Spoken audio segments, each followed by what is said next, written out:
ఏ తమ్ముడినైనా ఎవడన్నా తిట్టినా కొట్టినా డైరెక్ట్ తండ్రి దగ్గరికి పోడు. అన్న ఉంటే ఫస్ట్ కేసు అన్న దగ్గరికి పోయి చెబుతాడు, అన్న ఫలానోడు నన్ను. ఇక అన్న ఆవేశంగా పరిగెత్తుతాడు, ఎవడు రావాడు పద విడిపోయి వాడిని కొడతాడు. ఇద్దరు కలిసి వాడిని దాన్ని సైలెంట్గా వచ్చి ఏమి అడిగినట్టు నిలబడు. చివరికి కేసు తండ్రి దాకా వచ్చింది. ఏరా వాడు చెప్పటం, నువ్వు పోయి తన్నటం, ఏం చేయాలనుకుంటున్నారా? మరి వాడిని తిట్టి కొడితే నేను ఎట్ట ఊరుకుంటాను? వాడు వచ్చి ఏడిస్తే అన్న తట్టుకోలేడు.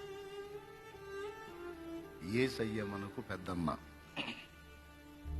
తెలుసా మీకు?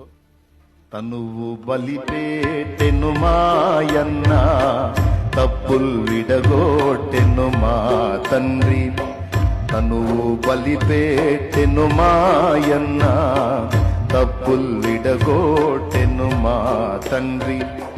మనసులో సాక్ష్యమిట్లున్నా, మనసులో సాక్ష్యమిట్లున్నా,